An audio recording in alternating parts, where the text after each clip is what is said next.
So dehumanization has been something that's been happening for the last 19 years, and it's happened with the Irish before, it's happened with the black community before, it's happened with the Jews before, but with Muslims it's very specific, and I'll tell you what that is.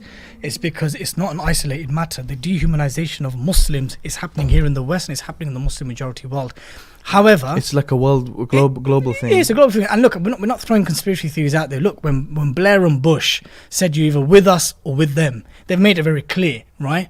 You're either the kind of Muslim that we're willing to accept, or you're with Al-Qaeda. When you create that kind of binary worldview, you're basically telling Muslims you are either forced to become the kind of Muslim we want you to become, which is really a watered down progressive liberal who holds very little normative values, or you become those nutters who go out and engage in criminal acts. When that was presented to the world after the invasion of Afghanistan, it put Muslims in a very difficult position. But I want to give a prophetic example, Musa. Please. When you look at the lives of all the prophets, yes, they all came down to their people. They faced immense difficulties and challenges, especially from the echelons of power, nearly always. Yeah. In the case of Musa alayhi salam, when he, like as Hamza mentioned, when he came, was that Allah first told him to speak with compassion and softly. But then he was addressing the biggest tyrant in history, in mankind. And the magicians that were brought to the courts of Fir'aun were there to create false propaganda against him via magic. And illusions. In the same way that Prophet ﷺ, that the poets were mobilized by Quraysh to defame him, to call him a madman, to call him a kahin, to call him a sorcerer, and so forth.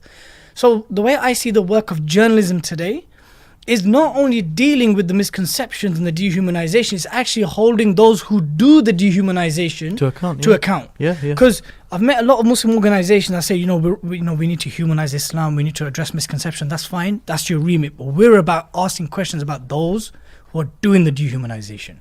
Those who from our own community are complicit in that. Do you understand? So it's not always about dealing with misconceptions. Yes, that's part of the dawah and activism in the UK and the West, but it's also asking the bigger questions. What's the money trail? What's the Islamophobia industry about? What are the laws that are coming in place that are targeting our people and trying to censor us? So I think it's multifaceted. We have groups and organizations that are doing the dawah, that are doing the kind of dealing with misconceptions and clarifying. We've got others who are holding power to account, and we all need to work together as a machine.